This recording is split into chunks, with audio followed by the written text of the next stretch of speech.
N'hésitez pas à liker la vidéo si elle vous plaît et si vous êtes nouveau sur la chaîne, n'oubliez pas de vous abonner et d'activer la notification pour ne rater aucune de nos prochaines vidéos.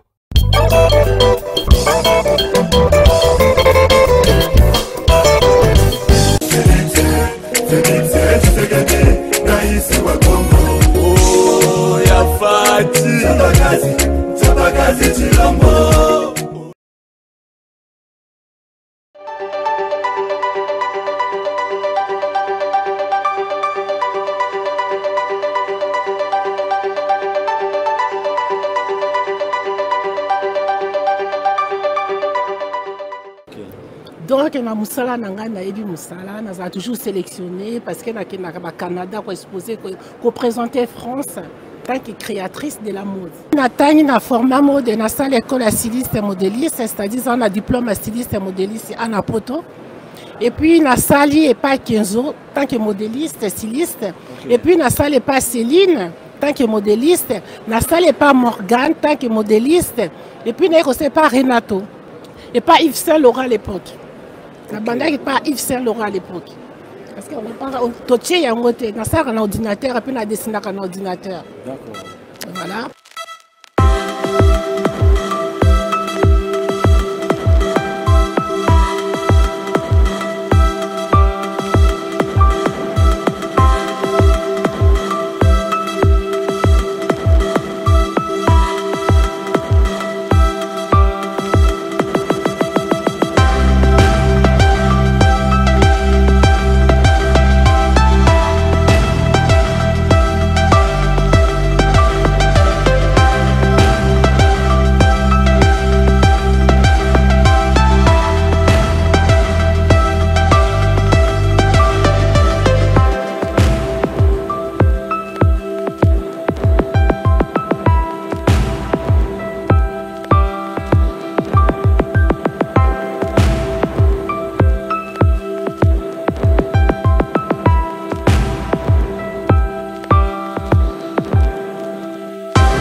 Bonsoir à toutes, bonsoir à tous et bienvenue sur Erotech TV dans le Congo marché. Bande ko balandi mbote na bino mbote bisika nyoso. Bobeti libanko ya Holanda biso bandeko tozali bongo awana Paris na kati ya émission Le Congo à marche présenté par moi-même votre humble serviteur Jean Poyi. Bandeko esengoza ya ngai ko pour la ko compter bino parmi batu oyo bazu décision Holanda biso na soirée ya lelo pro bazala informé na oyo etali politique yamboka. Merci de nous avoir choisi. Bandeko lelo tokolobela likambo ya résidence saccagée de Jean-Marc Kabunda Kabunda. Bandeko na simana yango tokolobela la partie civile exige la comparution de Joseph Kabila au procès de Tchebeya.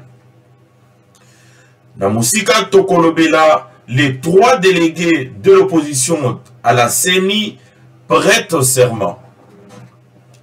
Bandeko na oisika tokolobela, visite ya Premier ministre Sama Lukonde na kati ya hôpital Obabengi, hôpital général de référence Mama Yemo.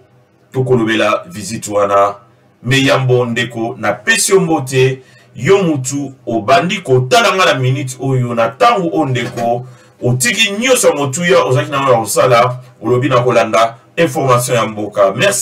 Merci pour la libako ya obeti pour la kolanda information ya solo na kati ya Erotech télévision. Mais yamboto banda masolo ndeko toko banda na moi quelques minutes de pause. Sima on se retrouve pour le développement ya Otobongsi pour la Butu Yalelo, Moi Yalelo selon et Sika Ozali Kolanda Biso Nakata Diaspora ou bien Nakata Kinshasa, pourquoi pas. Et on se retrouve après ceci. À tout de suite.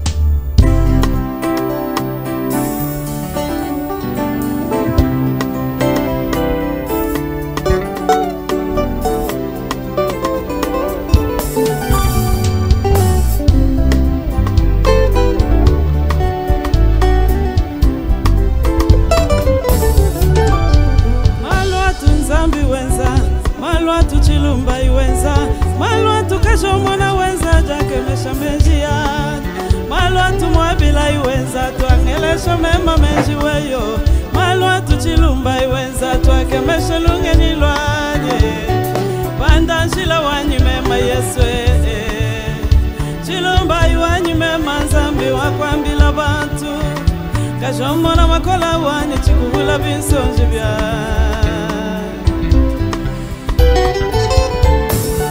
telesha nombile bana betu banangaye telesha nombika chishimasha songa luma mubanji wanyume malesaye bandanjila wanyuwe chakangenzela kumoya wanyimema chivwa mwa kwikala kokuwe mema wabuweye mema wabu mema donko kaji mufwe lesa wanyuwe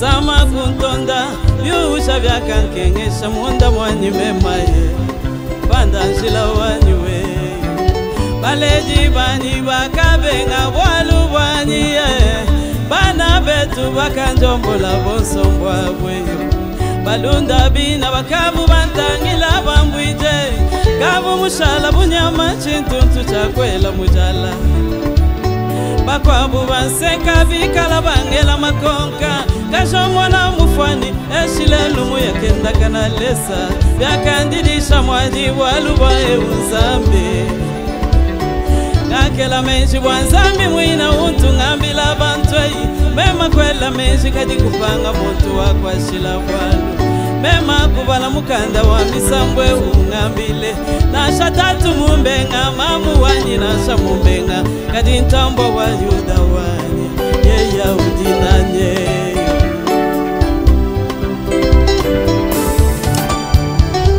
Minganga bakapanga kwa kumpanda Batu wanabu bonso kufa kunshia numemeo Katika shomona undi ngimba ushuka kushomona disamadani Tonkola bilobu kutonkola bilobu biva bindwesha vite Kutulula mabuki kukutulula mazashi walongolola walufulwani Wamashintu kunshintu lila bionso bindongolela memeu Bandanjila kumpanjila njila wamema kumwambei Chinjilelwe chimbwa Yesu Muluma ukena kubongama Echi chinje chimbwa shada yutuka yufuisha benda bundweyo Ukutulula mabuki Chilongu cha moyo wadu Yesu mwana nzambye Uwa mwadi wadu Utangila dikenga jani Ushuka kushomona jisama jani Kashomona utushomona Nashabateka muchanda Dinulesha chilumba Mutamba manga mutamba masenda Dinulesha mwabila Mutamba mbukune bilengu Zambi mwina undi ngimba Tumubikila nenkashomona Atuimana wakushomona Baluishi batu wakujumona chakwiji Atukashomona wimana kulu Bankumba batu wala bamombuyi Chilumba yolola chanza Bashomer babikiji waba PDG Zambi undi ngimba Kitumonku wala mema bundweyo Muluma undi nuleja Kitumolo la chanza waluwanyi Nashabangamba mema lelwe kwela Uzambika ye Uzambika.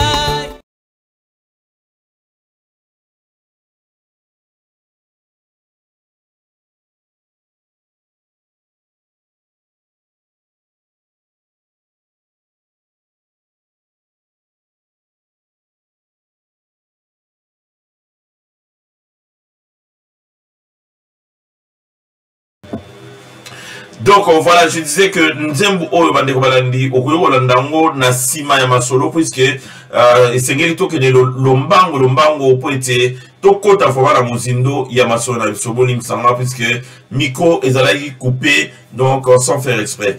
Alors Bandeko, Lelo, Nako s'excuser, puisque Tozalaka na Momesano, Yako Kutanaka, Nakachaba direct, mais Nazali un peu puni. Nazali un peu puni, donc voilà, bas direct et banda dans quelques jours, tant où on a réglé moi problème songolo nabandeko oyo ba panza kabili na biso na niveau ya YouTube, donc tozana moi problème na bango na ko régler problème wana ba intervention songolo et c'est petit ça y va monter bamba lobino écoutez donc toko tchana nous moi stop et puis toko bandela na mikolo o ezali ko ya ndeko soki ozomona na direct te ko beta libakuti donc tozali ko zongela ba direct na mikolo oyo ezali ko ya. Merci beaucoup pour la compréhension na bino, mais émission na biso en différé et bandakoleka tout ce temps là et puis voilà na rosenga na bino soki ezamba liboso ndeko okota na kati émission ya Erotech télévision, tout précisément les Congo à marche. Na sengi na yo ndeko o s'abonner, o partager et puis ndeko o liker. Bandeko na ngai nako banda na moi parenthèse à muke. Moi parenthèse wana ezali pona koyebisa congolais ndeko na ngai de père et de mère était congolais to tomber de très haut, simplement puisque tant vous avez la raisonnement yandeko na yo, vous allez kota la raisonnement yandeko nangai nazali kota la yango ndeko zali ko bimisanga imai na misu ezo tangisanga pinzoli na misu puis c'est congolais les lotos zali na au plus bas niveau nakati ya compréhension na compréhension. Pourquoi les Congolais ne veulent pas admettre que le pays vit dans un trou? Les lobatu mingi basali d'émission. Lelo batu mingi bazali ko expliquer mutu na ndenge na ye. Na mutu o akote le maliboso no te ndeko na ngai akomi ko expliquer yo fo yo kaye puisque azana micro, puisque azana télévision, puisque azana YouTube ndeko ozali obligé o yo kaye puisque atemi liboso na o. To kiti makasi peuple congolais. Tozali kati na libulu tondi mayango ndeko na nga. Pourquoi tu as dit que Kabila a l'ongwatambwa à diriger Mboka? C'est simplement parce que Mboka est déjà dans les boulots. Tous les gens na asanini abimisa Congo nakacha trou nakacha pétre ou tous les na yango. Oui, pourquoi les Congolais ne veulent pas admettre que le pays vit dans un trou? Mosé Kabila l'a dit tout haut à son époque. Et Kabila Joseph a répété la même chose. Et Kengo Dondo l'a affirmé également. Je n'ai pas entendu l'ampleur de cette inquiétude comme il en est le cas aujourd'hui.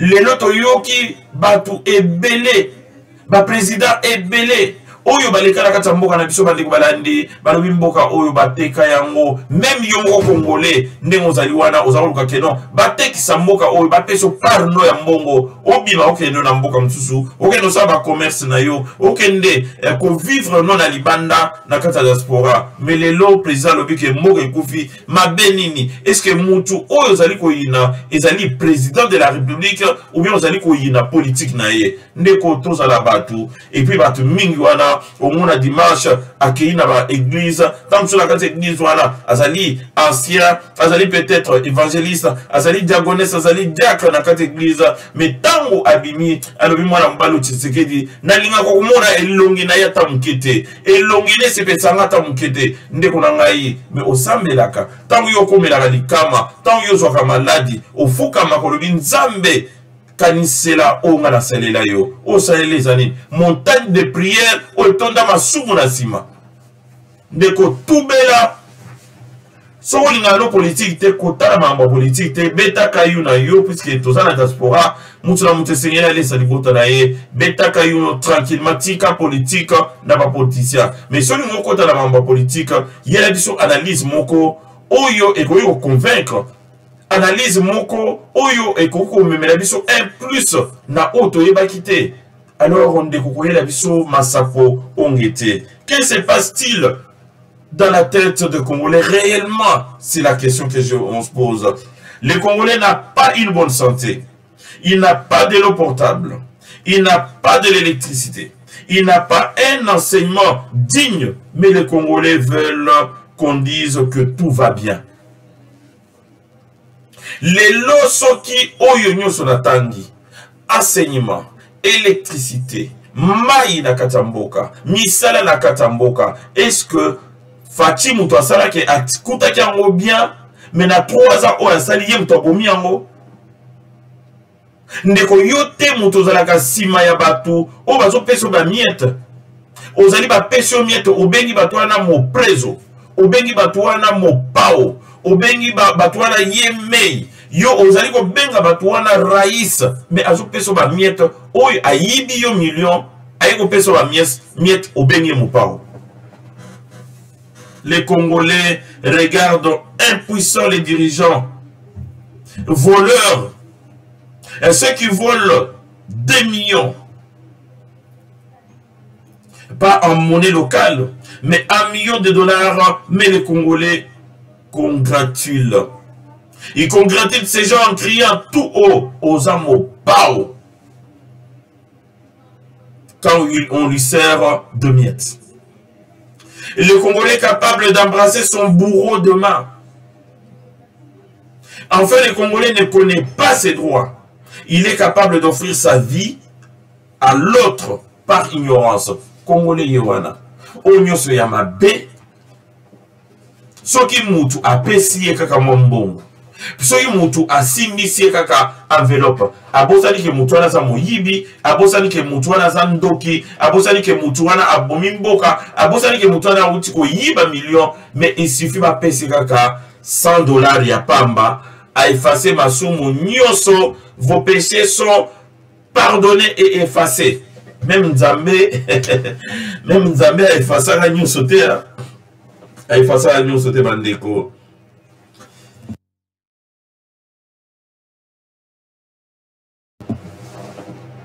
Alors, ne sachant pas que l'ignorance même est une mort à moitié.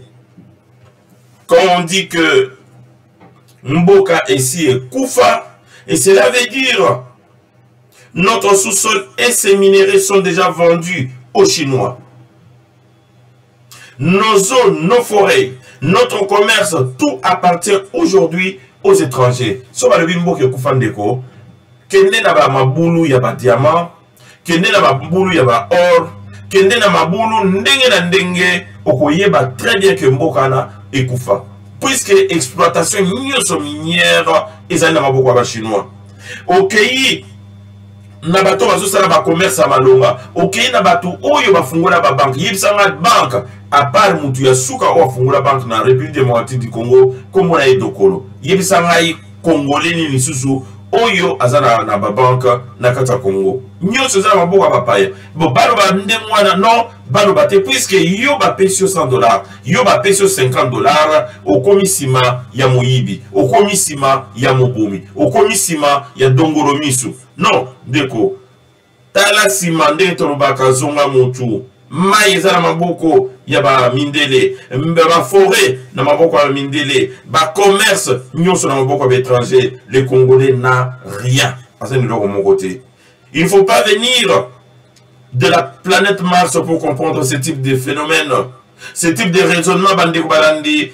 Po ozala na raisonnement ya ndemwana utano na Vénus ou utano na planète je ne sais pas ba planète ndenge na ndenge utano na Mars wana tokondima yo que non ozali mutu ya planète Terre te. Alors okoki ozala na raisonnement ya koyeba te esika nini mboka ekufeli et puis banani babomi yango mais soki o vivre aux alliés congolais et surtout encore pire encore au Kona na Kinshasa au Yepoto na Kimukolo zo bakeno mboka yekufa te mboka bandi okufa puisque facha ye ndeko kende bacha o maboko na pasteur esika yo kendeke membalo ko kendete bacha o maboko poko ma riche bacha o maboko te po bana no batanga ba classe minene mais bacha o maboko puisque ozandoki.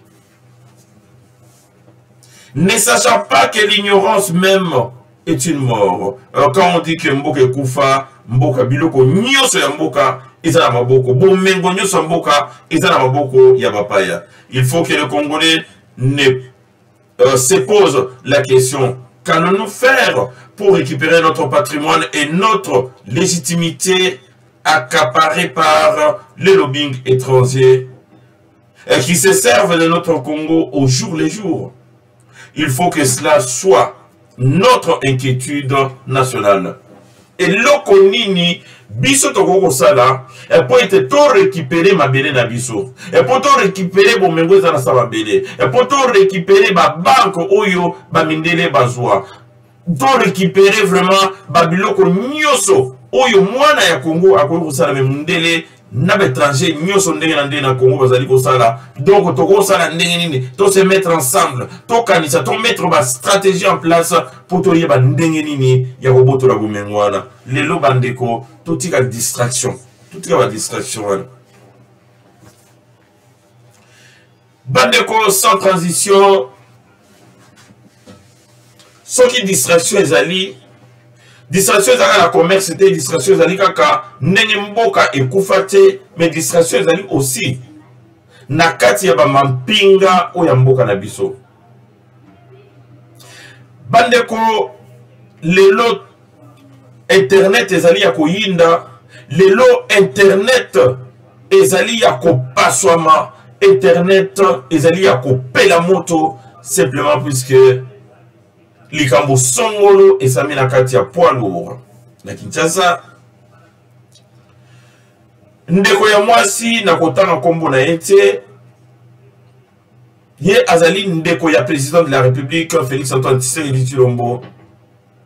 Boye bien très bien que na kati ya Congo tangu yo zala bagalon et tangu yo zali ndeko ya c'est vrai et si là oui ça que non papa yo loba ki ndeko ya et si là puisque état de droit est certes na boya ngote mais batu mususu pour ayoka il faut le belé batu mususu pour à comprendre likambo songolo il faut on répéta kalikambwana olobiango lelo olobiango lobi na kuna wana ndayoki mais batu mingi bapekisa bango tolandaki général Katsomba na mbala alobi mutu moko te na kata balabala akoki kotambola susu na sens contraire ya circulation normale na sens interdit okoki kotambola ozala mon président de la République a kotambola ni wana te puisque atambola na ba cortège belé mais mutu oyo babengi ministre mutu oyo babengi député mutu oyo babengi lekiya mutu oyo babengi ndeko ya mutu oyo babengi mwana ya donc soko za na kati ya balabala na balabala mibeko eza tosa mibeko soko tosi mibeko te kotosa mibeko ezali nini kotambola na sens ya circulation soki nzela wana balobino nzela oyo ezali kokende tout droit yoko baluka te obandi ko se faufiler na kata mituka otamusa ndenge olingi puisque ozala gyrophare puisque ozali soda sima parce que ozali ndenge na ndenge. Alors bandeko likambo ekomi na poids lourd ndeko mkonzi na kata voiture ndeko mkonzi alobino embouteillage eleki trop dans un rendez-vous il faut la kende le mbango na rendez-vous nanga à du sens contraire de circulation. Alors bandeko comme par hasard, Bakutanina, maître nageur Kabunda. Vous voyez que de temps en temps, soit à la balabala, Arizona Kabatu, ou il va aller respecter mes côtés, il y a balabala. Bon, mon andenge, dernièrement, à Télémisaki, Ndekomoko, Azalé ko pousse à Ndenge, il y a une kata balabala. Mais Aïe, c'est très bien, le non. Écoutez, vous allez au temps où ça va provoquer accident. Et qu'on va non, si c'est qu'elle dit, nous toisons qu'on a mabé. Donc, bah, des autres wana, Jean-Marc Kabunda Kabunda, président, il y a UDPS, il a du mal à supporter le bloc. Et comme par hasard, Farafara, il y a cortège des alliés, il y a Sansa Malamo, il y a Ndeko, il y a président Félix Antoine Tshisekedi, et il y a en face, alors qu'il y a na tort, il va bloquer, il va coincer Nzela, et puis Ndenge, beaucoup la non la bilili, beaucoup moins Ndenge ni les kaki, mais est-ce que Tokoye ba policier, entre policiers normal, na garde républicaine, nani azali likolo ya moninga, nani akoki ko tosa moninga, nani akoki ko kanga moninga, nani akoki ko gifler moninga. Donc question to se poser et puis to zala biyano na oesika yangwana. Donc o elekaki bandeko esala biso soni puisque ezali ba policier bazala pour protéger Batou, population na bien à bango, et puis tozali na garde républicaine, oyo ezali na obligation ya regarder président de la République. Mais oyo les cas qui bazali ko filmer, ba panzi on a ba réseaux sociaux et ça là qui se sonne. Et ça là qui biso soni puisque lycée c'est bêta magité heureusement côté wana donc on dit il y a la carnage. Et il y a qui vraiment est bon et belé la pembe nouana. Heureusement, massa c'est bêta magnété, mais tout l'anda li solo ndenge les kaki et plutôt que notala ou les kaki na kati andako, il y a Jean-Marc Kabunda Kabondo et puis après to zongeli moi analyse na biso pour to comprendre réellement et le on les kaki na esikana. Est-ce que zaki règlement de compte ou bien ezalai kaka incident oyo esalami alors que Jean-Marc Kabunda azaki na kata balabala. Donc voilà tokei bongo et pas ya Jean-Marc Kabunda toyeba ndenge ni makambo yo elekaki. Voilà to bandano ndenge masolo banai na balabala et puis pour kene na ndaku tout à la désordre au isalamaki na kata ndaku. Merci beaucoup. Merci beaucoup. Merci. Merci. Merci beaucoup ce que vous êtes en train de faire. Voilà. Donc, wana ezali garde républicaine, mwana bana mura, oyo azali okengela ndeko mwasi afani na sima, et puis chauffeur na liboso, na policier de garde, na mwana mura liboso, et puis bomoni nini mbutu mbutu. Mais esuka ki wana te, c'est ça le pire. Et ce qui va noter puisque ba soda oyo azalaki liboso abengaki baninga na ye. Alobi ngai awa ezali ya koyinda na ba policier nasala nini. Bandeko na isika na toyeko mona ke mutuka ya ndeko oyo azalaki na kata ya voiture mutuka ne ba bebisela ki on ba poigner ba longoli ba sali ba reir na kati ya voiture na likolo voiture et puis ba linga ki vraiment ba endommager voiture ndenge za la raté. Alors sodana abengaki baninga na ye alobi ngai awa nazali ya kobeba ngulupa ya ba policier ya Jean-Marc Kabunda ba koese biso na poids lourd balingi vraiment tout kenete et puis tozali na mama mokonzi awa et sengeli vraiment boluka solution. Donc à sengi renfort. Pendant ce temps-là bandeko ba va se libérer, ba libérer Nzela puisque ba tellement ki malamu mingité, leur ba libérer Nzela. Alors au lieu sikoyo ba chika tabana mura balongwa et pai bango azalaki na renfort au lieu ba na poids lourd ba foncer directement na Kingabwa et pas ya Jean-Marc Kabunda et pas bango ba komaki ndeko motala ba dégâts na kata ndaku ya Jean-Marc Kabunda président premier vice-président ya Assemblée nationale ndeko ba komi na kati ya lupangu déjà babandi ko kangana ba garde oyo bazaki liboso lupangu bakangi bango tu minoto bamsu balie fimbo bamsu balie makofi bamsu balie bambata batie bango tout na kati ya mituka direction inconnue batikali wana bango bakotina ndako. Alors botala oyo basaki na kati ya ndako mpona baye o nani balandi ndenge basakajaki ndako ya jamais aleka bunda kabundu te et puis tozali kocontinue na kati ya ndako et puis na libanda na ndako. À tout de suite.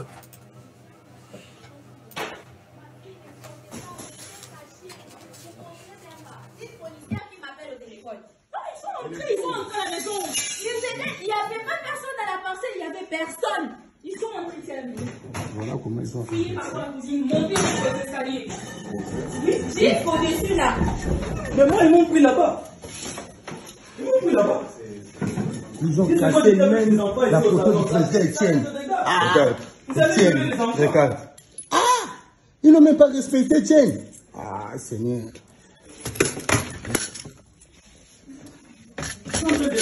C'est que qui nous a envoyé. On va lui montrer que c'est Félix qui nous a envoyé.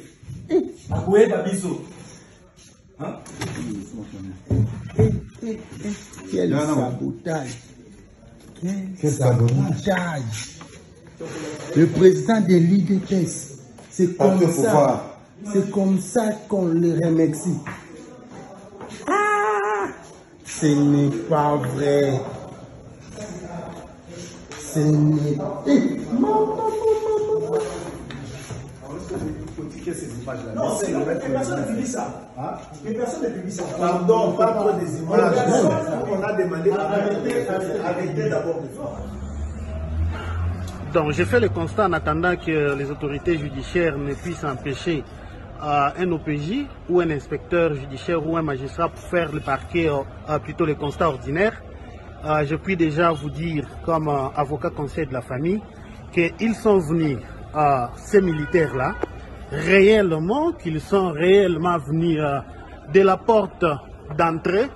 Et voici la façon dont l'itinéraire qu'ils ont emprunté. Et ils ont longé vers l'entrée de la cuisine.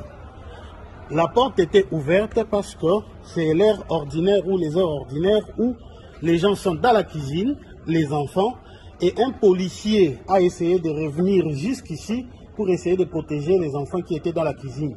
Son chapeau, après avoir été brutalisé, est juste là à la porte d'entrée de cette cuisine.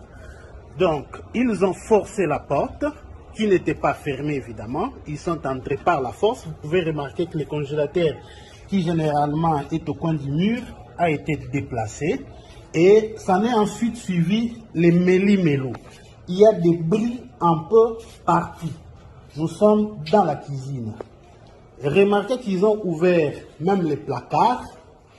Ils ont cassé les verres, les fourchettes et tout ce qu'il y avait dans les placards se retrouve dehors. Donc c'est vraiment un sabotage. Les marmites avec du riz ont été pratiquement renversées. La table aussi également. Et un des enfants était en train de manger, John, et il a été brutalisé, copieusement brutalisé. Et le garçon est actuellement dans un état de trauma parce que nous sommes dans un régime où nous avons combattu le président Jean-Marc, sa famille qui a été pratiquement au premier rang de ces combats, combattu pour qu'il y ait l'état de droit. Mais regardez où nous en sommes avec cet état de droit pour lequel nous sommes des supporters. Et tout a été renversé. Les frigos.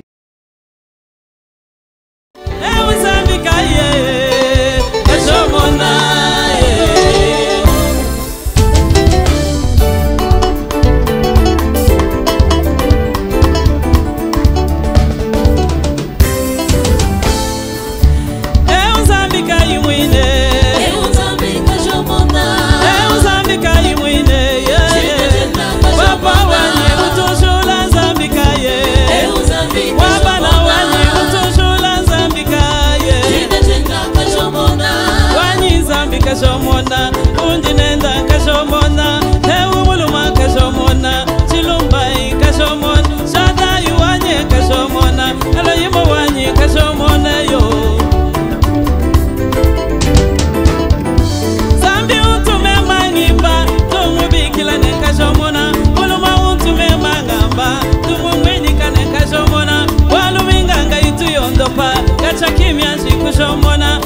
c'est un des enfants. Hein, et vous remarquez que dans cet état ici, une fille en plus, si son frère ne l'avait pas aidé, en tout cas il y aurait eu autre chose ici. Dans la maison du premier vice-président de l'Assemblée nationale. Et ça, c'est son bureau. Et ça, c'est la salle des sports. C'est le président du parti au pouvoir. Le président du parti au pouvoir. Ça, c'est son bureau à la maison. Donc, c'est le bureau où il travaille. Regardez comment on a tout saccagé, détruit la télévision, sens dessus, sens dessous. Les chaises, les dossiers. Donc, des voyous qui ne connaissent même pas l'importance des dossiers. Il y a des bris, comme je vous ai dit, un peu partout. Voilà, dans son bureau. Comme le disait tantôt un ami là-bas. Comme le disait plutôt tantôt un ami là-bas. Le premier président de l'Assemblée nationale issu du parti au pouvoir. Et actuellement, le président du parti au pouvoir. Actuellement. Voilà ce qu'on a fait.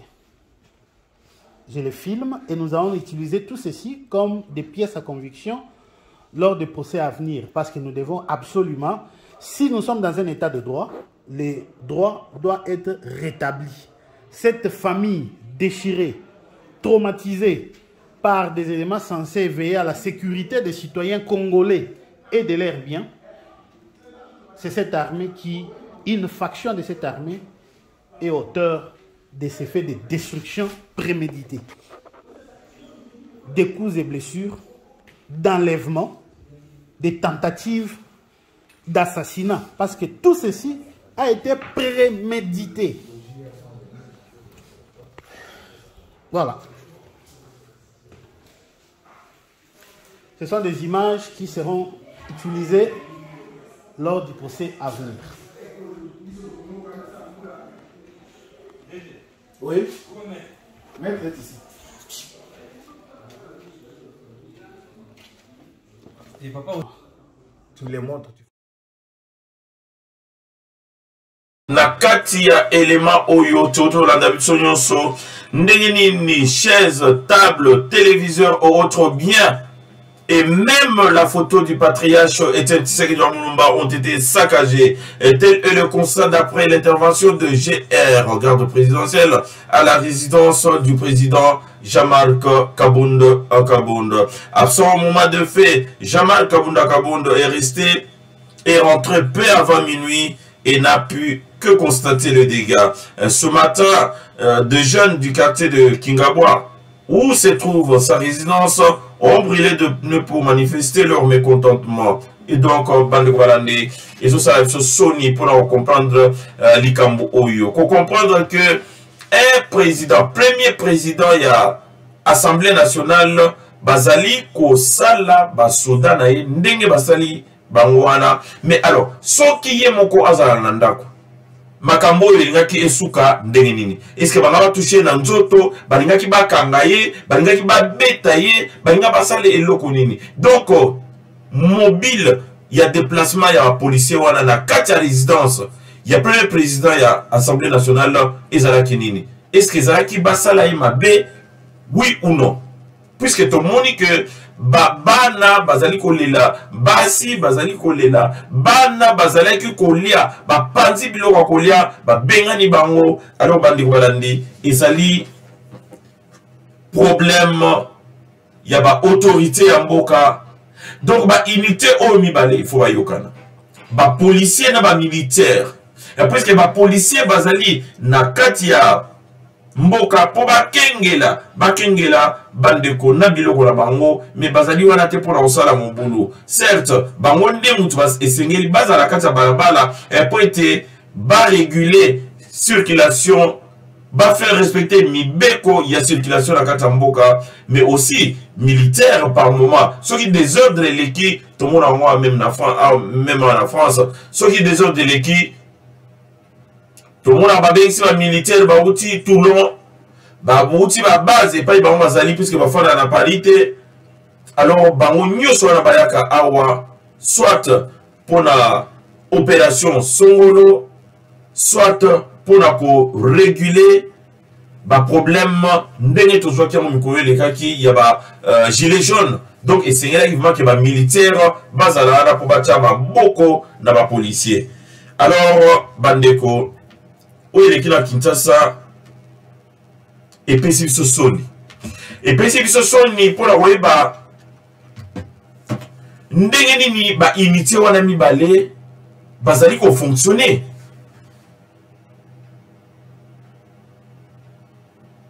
Très mauvais spectacle. L'activiste Carbone Béni, l'ami camarade d'enfance, Yajamari Kabunda Kabundo, déclare ceci. Et je me suis personnellement rendu dans la résidence de mon ami Jamal Kabunda Kabundo pour me rendre compte de la situation qui prévaut, le consoler et l'assister, affirme-t-il. Qui dénonce violation des domiciles, maison et biens saccagés et famille très traumatisée, fille amenée à l'hôpital. Il précise lui avoir prodigué des conseils. Je soutiens l'armée et la garde républicaine qui est un corps sacré de protection du président de la République, mais je condamne aussi les bavures.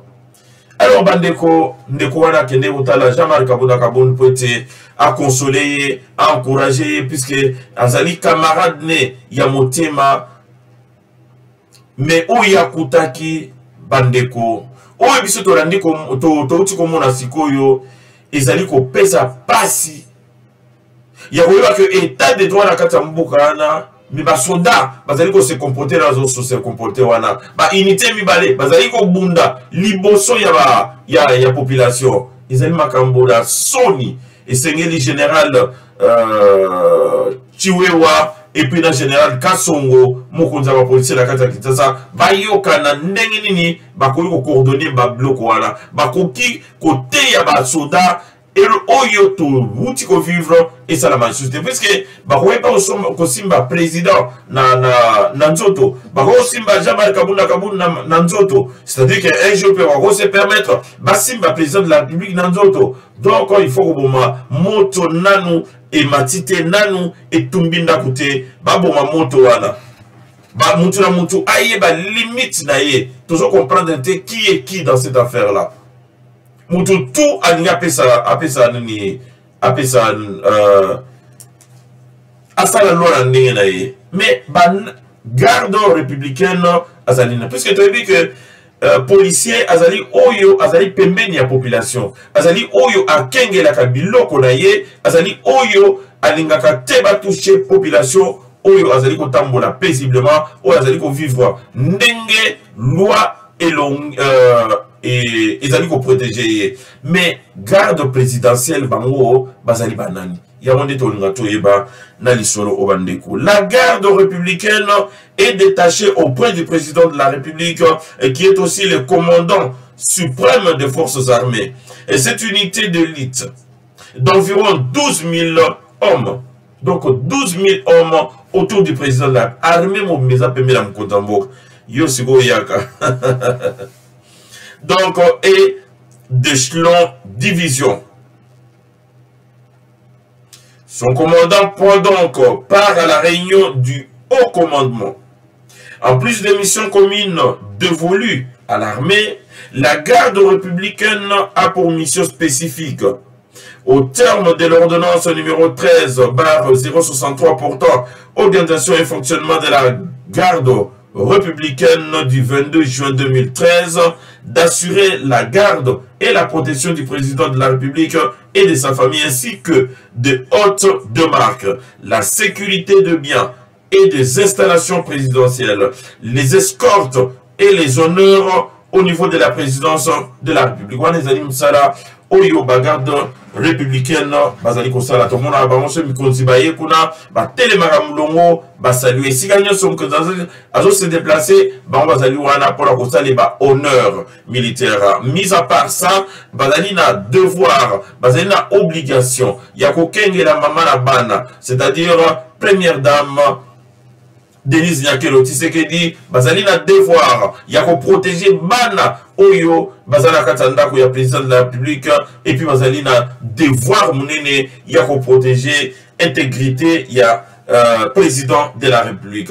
En cas d'urgence seulement ou de nécessité, la garde républicaine peut être réquisitionnée et engagée dans les combats au front ou dans les opérations de maintien ou d'établissement de l'ordre public. Donc, garde républicaine par moment a occupé ordre ko pesa mikano na kati ya balabala tango makambuzo le kamala mute. Vous entendez, puisque les garde républicaine, il y a Fandika na Munga Liema, a Fandika na cité ya Oya, a Zalika au Kenge la Mkonzamboka. Mais non, tant qu'on peut à cause à la zone se déplacer, à commencer comme on coutique et des ordres de Zana, policiers azate, yé à côté ordre. Wana Ezalipe Moussala ya garde républicaine. Et son commandant relève du président de la République sur le plan des opérations.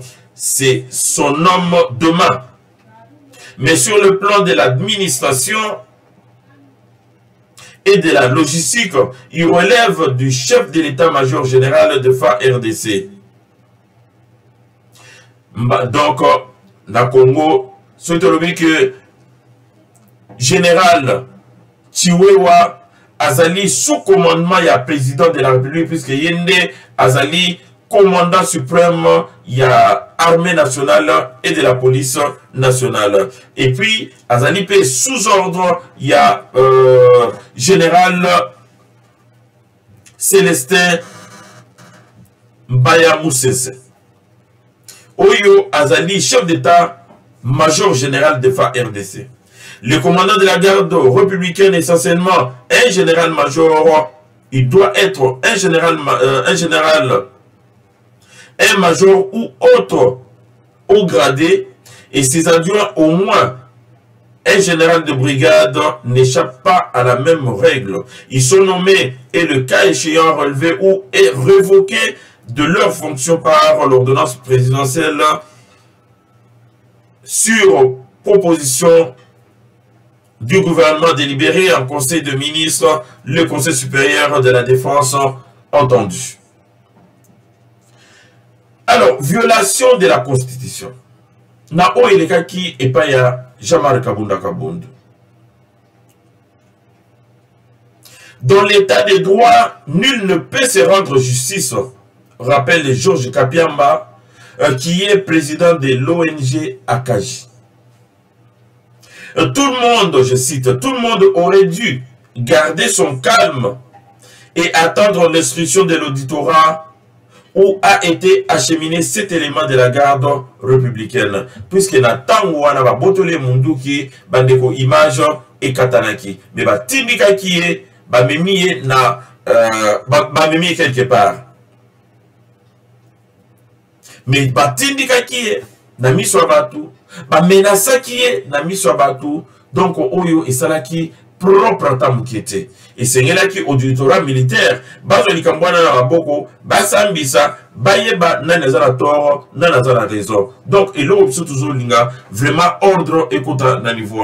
Toute neutralisation extrajudiciaire des forces de sécurité et de défense destinées à la garde institutionnelle est contraire à un état de droit. C'est-à-dire que ba policier wa salaki, ils allaient li banda ya masolo. Ya mwana biso to lingi, puisque ba policier wana mingi bazalaki convoqué puisque tango bakomaki na résidence ya Jean-Marc Kabunda Kabunda batika tabakangaki batu ba policier tout o bakutaki wana une dizaine de policiers bakangi bamwachi na mutuka. Donc ezalaki pour la venger humiliation oyo camarade na bango azwaki na kati ya nzela na kati ya balabala nini ba humilier batu oyo bazali na bokonzi na maboko, batu oyo bazali ko kengela président de la République, premier citoyen du pays. Donc ba kitisi biso na niveau wana biso toko beta bino fimbo, donc ba sodana ba liaki fimbo na ndenge ya onsanate. Et donc mututu amisalaki justice alors que na kati ya mboka esengelaki makamoni comme pas juge et puis bakata yango. De quel droit désarmer un garde républicain? Est-ce que policier na katamboka azali na makoki ya roboto la munduki ya soldat oyo policier, oyo soldat. Oyo akendeke bitumba, oyo akengela batu na mboka. Oyo akengela ka président de la République, oyo akengela ka citoyen. Nani aleki muninga na nguya? Je cite. Le président intérimaire de l'IDPS ne pouvait pas autoriser ses gardes à désarmer un élément de la garde républicaine. Il n'a pas ses pouvoirs, disent les officiers de l'armée. Il devrait adresser un rapport à charge à sa hiérarchie, c'est-à-dire Epa Mbosso. Il a fait un péché. Le militaire était d'ailleurs très discipliné. Un militaire n'est pas un civil comme le policier. Au nom de quoi il s'est fait remettre l'arme d'un militaire, s'interrogent de nombreux membres de la hiérarchie. Ndengeni ni yo policier okoki kokende obotoli mundoki. Tolingi vraiment bakonzi batala makambo yo. C'est-à-dire que bato o basaki makambo wana to mona bilongi na bango.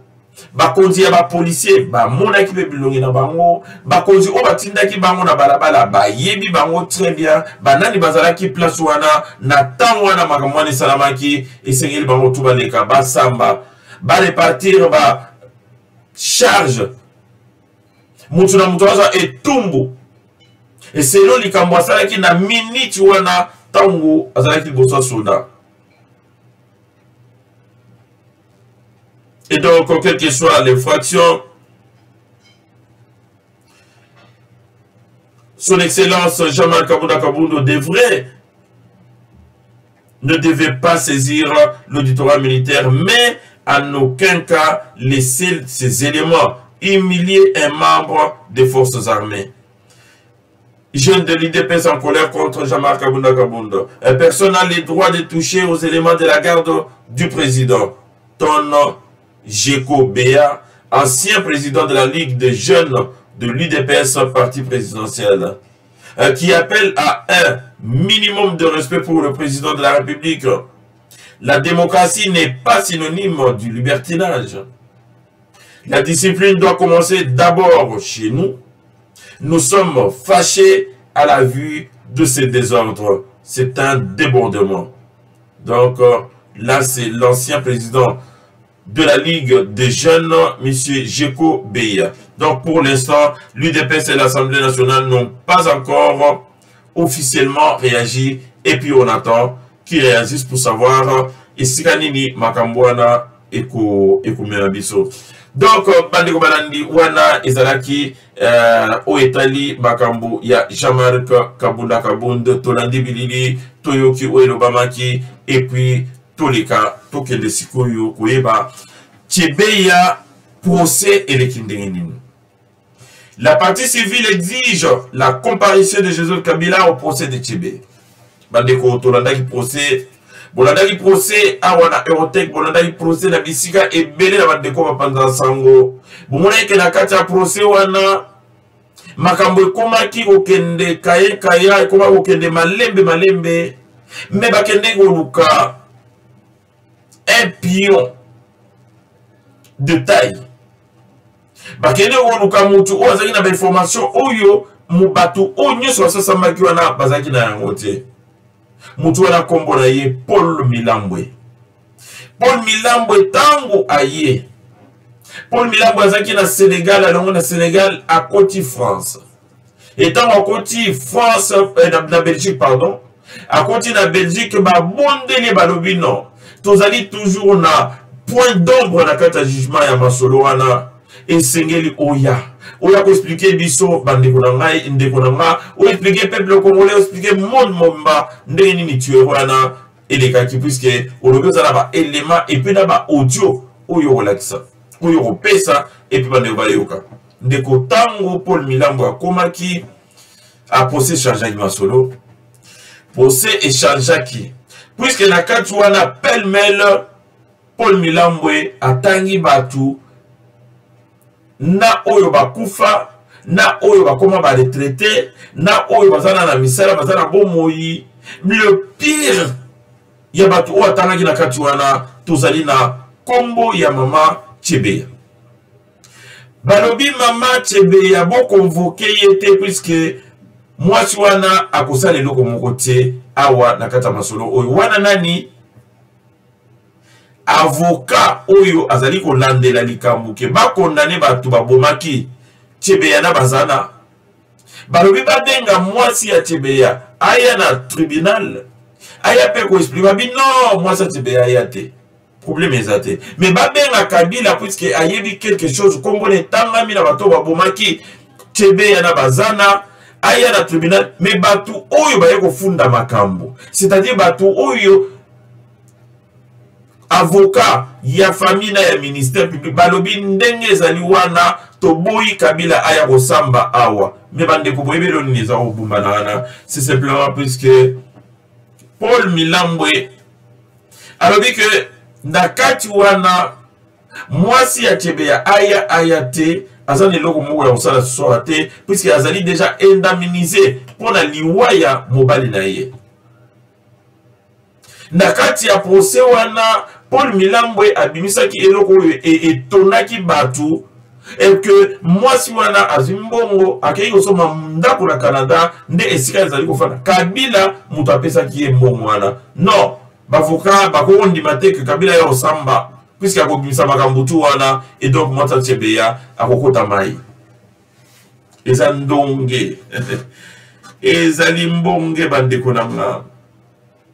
Et donc, la partie civile exige la comparution de Joseph Kabila au procès de Tchebeya. La partie civile a exigé l'audition d'un certain nombre de personnalités citées dans dont l'ex-président Joseph Kabila avant la poursuite de la procédure. Balandi, procès tango batangi bakombo ya batu, tango ba yoki makambu o esalamaki makambu o basengaki na ba policier basala tina liwa Tchebeya bande wa bino écoutez toyoki ke mutu moko batu mibale bazana responsabilité na ndenge ya osalate moko azana kaval kombo na John Numbi mususu azali vivant et puis afandi musikata hoya même makolo na tribunal babengi Kabila Kanambe Kazembelele bango baya na tribunal baya ko expliquer biso audio otoyoki makambo oyo Paul Milambwe expliquaki ezali ya solo to ezali ya lokuta et donc la séance est levée.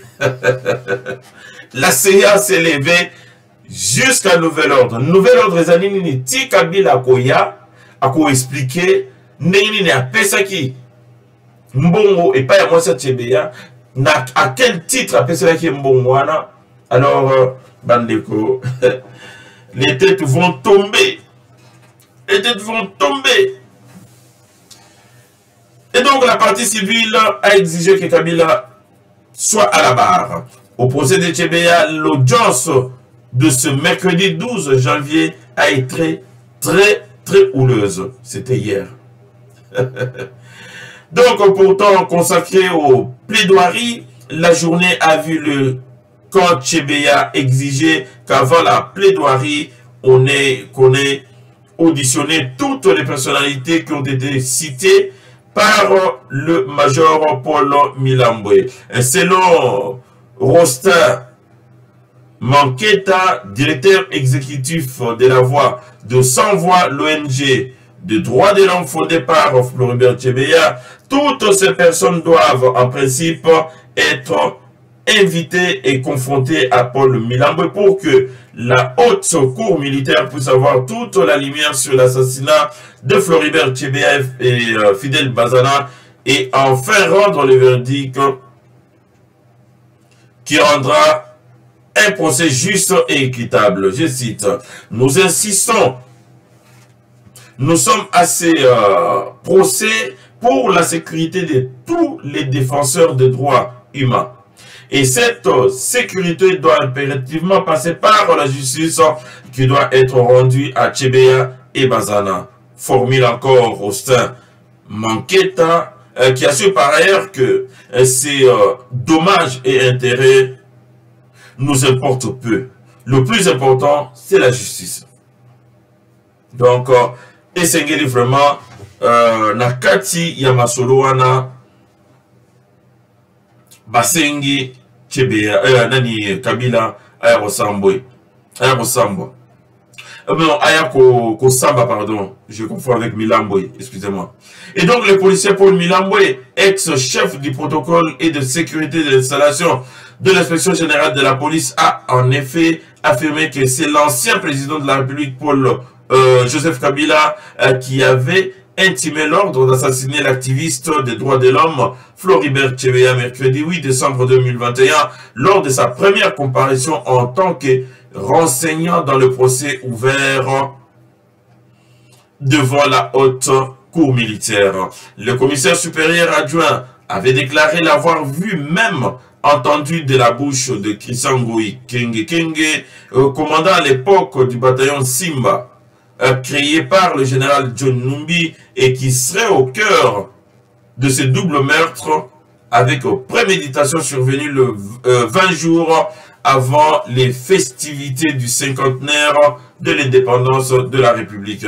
Et donc, toujours de la Kabila à la barre, Kabila sur Ayebi Ayebi Kambouté, Akoya. Mais ceux qui Ayebi Ayebi Kambo, Bandeko Balandi, Bokolule la main, Miso Bokomona Kabila te, Bokene na Kingakati, et Bokoma Loko tombe à Jésus, Bakei pour battre Jésus, le troisième jour, Jésus a Zatsunangudate, Jésus a c'est quoi. Donc, Kabila, Moupepa.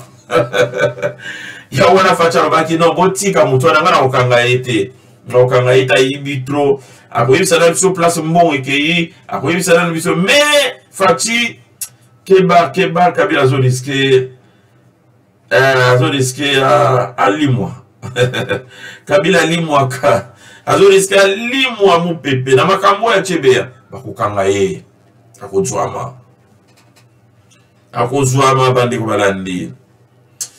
Sans transition, les trois délégués de l'opposition à la CENI prêtent serment. Ils ont prêté serment aujourd'hui même. Les trois délégués de l'opposition à la Commission électorale nationale indépendante CENI ont juré de respecter la Constitution et les lois de la République démocratique du Congo, de remplir loyalement et fidèlement les fonctions de membres de la Commission électorale nationale indépendante.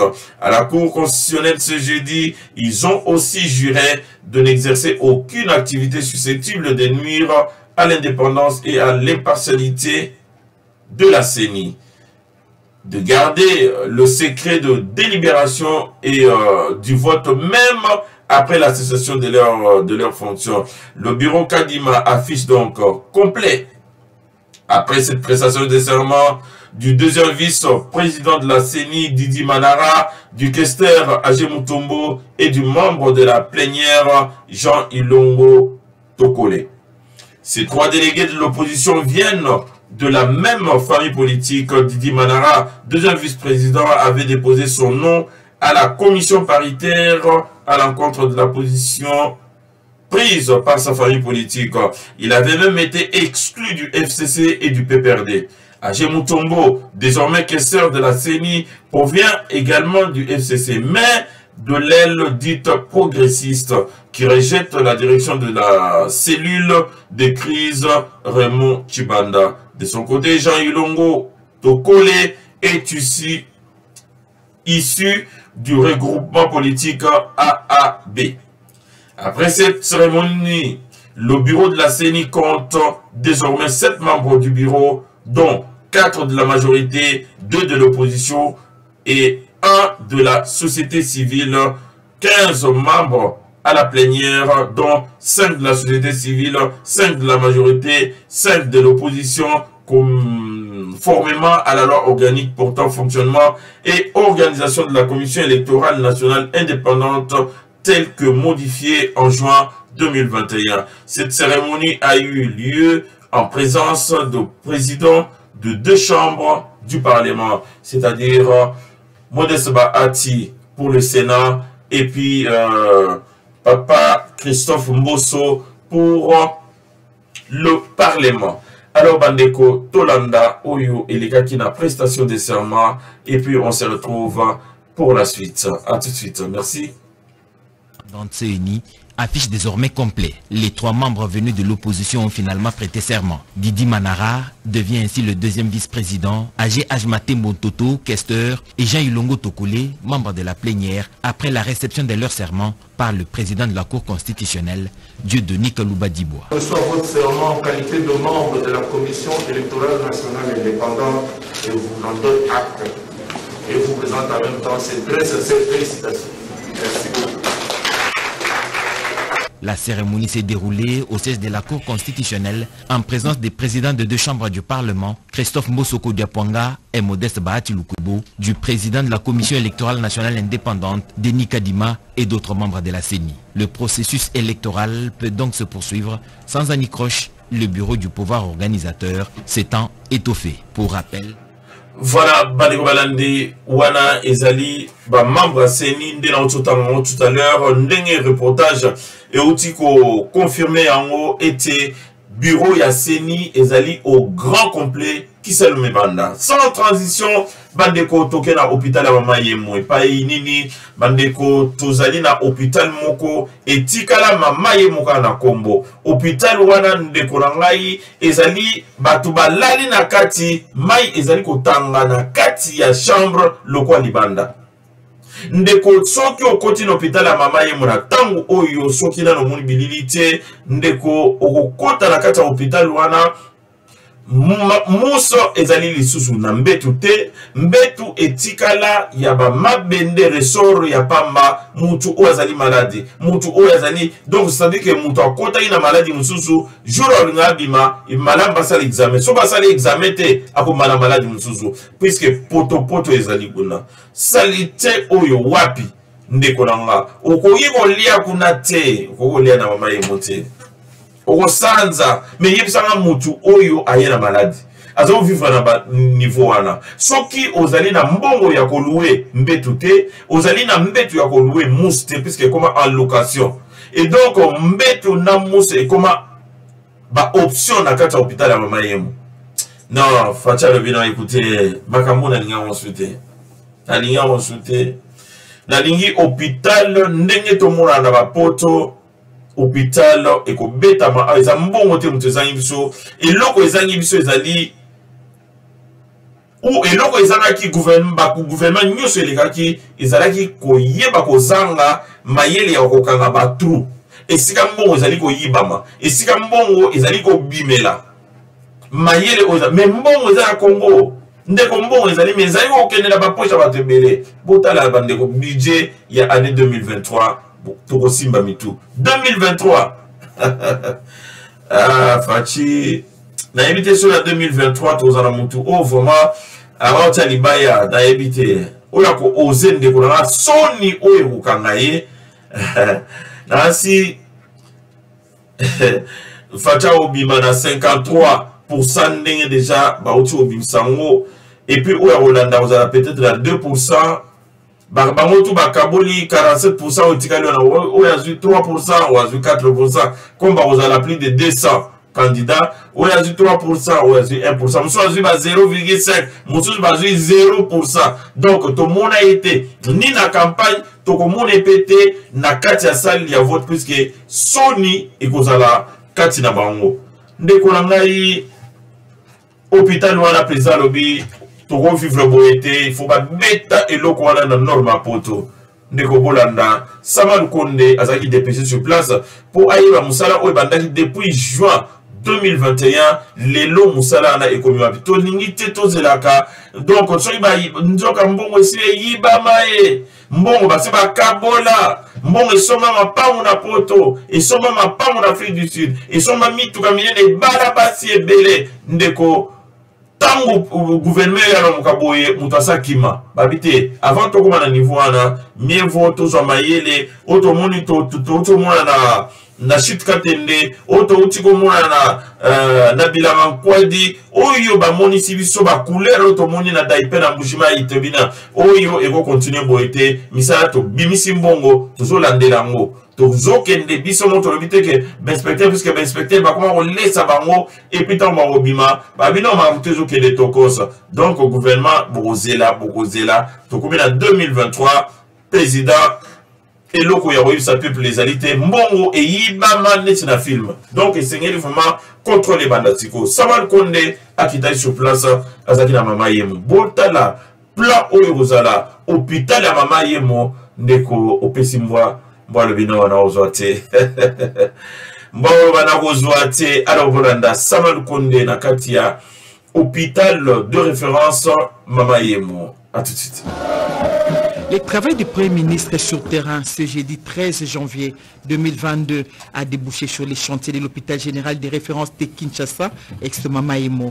Ces travaux consistent à la construction des bâtiments aux standards modernes et internationaux pour la couverture santé universelle, laquelle permet aux patients d'accéder à des soins de qualité à un prix abordable. Ici, le Premier ministre a eu droit aux explications sur l'avancement des travaux qui ont débuté en juillet 2021 et dont la livraison est attendue dans 20 mois. Vêtu en homme de terrain, le chef du gouvernement a inspecté les travaux des génies civils en compagnie du maître d'ouvrage délégué qui est le BCECO. Aussitôt après, il s'est rendu dans les pavillons des malades, notamment à la pédiatrie, au plaisir des pensionnaires et du personnel soignant. Circonscrivant les cadres de sa visite, Jean-Michel Samaloukonde Kienge a rappelé à la presse cette visite s'est limitée au suivi des travaux pour booster leur avancement. Nous sommes venus pour voir l'évolution d'un projet qui a débuté, bien sûr sous l'impulsion de son Excellence Monsieur le Président de la République, en droite ligne avec le slogan « Le peuple d'abord ». Son Excellence Monsieur le Président de la République, Félix Antoine Tshisekedi, qui a ce souci par rapport à la couverture santé universelle, de revoir les grands patrimoines être réhabilités. Et ici, des travaux ont commencé pour réhabiliter l'hôpital Mama Yemo, qui est l'un des plus grands hôpitaux de référence ici en République démocratique du Congo. Nous sommes heureux de voir que la première phase a bien débuté. On devrait très vite voir les bâtiments monter. Le bâtiment érigé et fonctionnel dans ce laps de 20 mois qu'on a donné. Et nous sommes heureux d'avoir été ici avec les représentants du ministère de la Santé, notamment le ministre et la vice-ministre et tous les services connexes.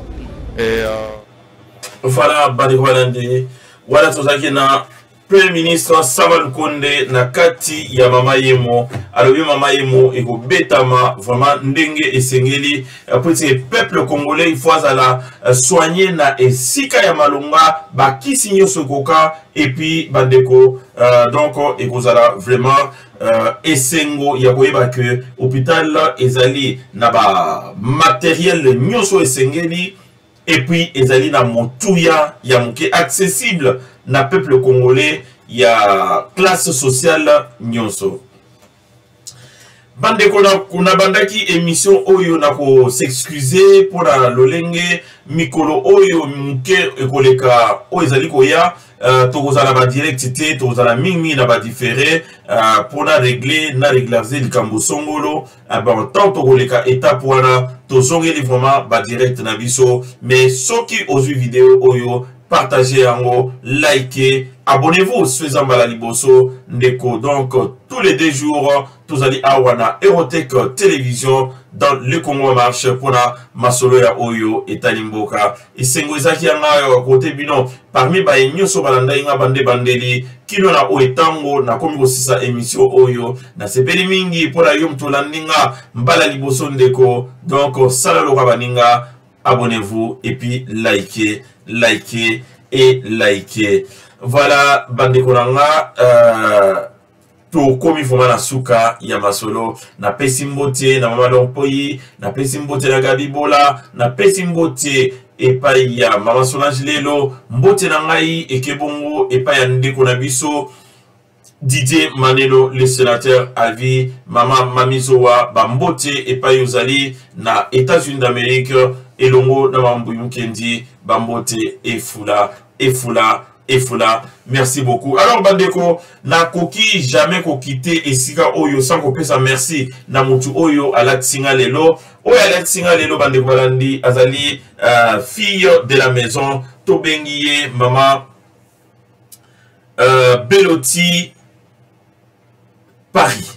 Donc, Mama Beloti Paris, alobino papa, le peuple d'abord. Donc, bêta le peuple d'abord. Vraiment, na sepeli Mama Beloti Koutou. mbote et pas yozali kolanda ngai ozali motongi monene papa puisque maman puisque tant on a bêté loko yo bato abeno écouter yo nda donc il faut la ta Fachi Mobimba donc on a la complet nango banda mututi na wakolo donc tozali béton na béton donc soki vraiment Nzamba sungi tokozwa ba misusu ça coûte un bouton manchette donc non maman osali musala tokosa amona zo mitala na mtala tala kitoko ya ndenge donc ndeko Nzambe alola amona yo amona pe botano tokomi vraiment après-demain pour la nouvelle édition du Congo en marche. Bye, ciao ciao. Minana ya katumba gacha kimyanji kushomona munganga udi wondo pamuntu kushia mputa wakwela bwana specialist lobwa kufan wambula kashingi wakutela zambi utume manenda specialist wakumujiloi yemwimana wakushomona katushia sikatuse wale atukashomona wimana kulu katuwita baja feteto chilumba imolola chanza confusion kenze kamukaka jabulwe Mozambique imwine Mozambique shomona Mozambique imwine Papa wani utoshula Mozambique ye Papa na wani utoshula Mozambique ye Wani Mozambique shomona Undi nenda kashomona Ewu muluma kashomona Chilumbai kashomona Shadai wanye kashomona Aluyimo wani kashomona yo Zambi utume mangimba tumubikila ne kashomona muluma utume mangamba tumumwinyika ne kashomona waluminganga yutu yondopa kacha kimyanji kushomona Dr. Minana ya katumba kacha kimyanji kushomona munganga udi wondopa mundu kushia mputa wakwela bwana specialist ulobwa kupan wambula kashingi wakutela Zambi utume manenda specialist wakumujiloi yemwimana wakushomona katushia cicatrice wale atukashomona wimana kulu katuwita badefeteto chilumba imolola chanza confusion kenze kamukaka jabulwe Mozambique imwine Mozambique shomona Mozambique imwine Papa wani utoshula Mozambique ye Mozambique shomona yo Nyibanga nyimukwa Bambanga nyimukwa Ujibu mulumanganye Ukona bujaja bukwa Ukona bujaja bukwa Wani Mozambique shomona Wani mema kichena bwalo eyo Hey, eyo yo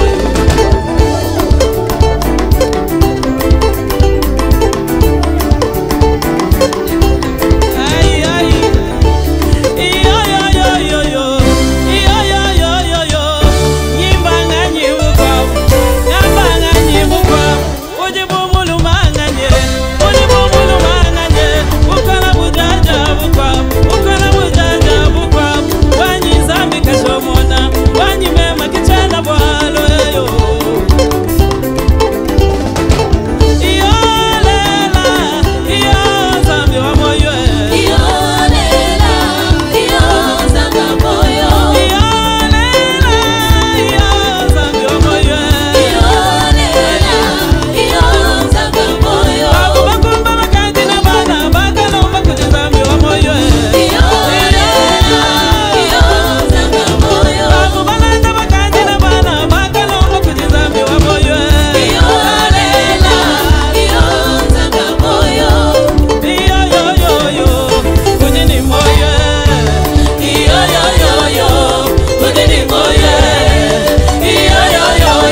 kuona kesho.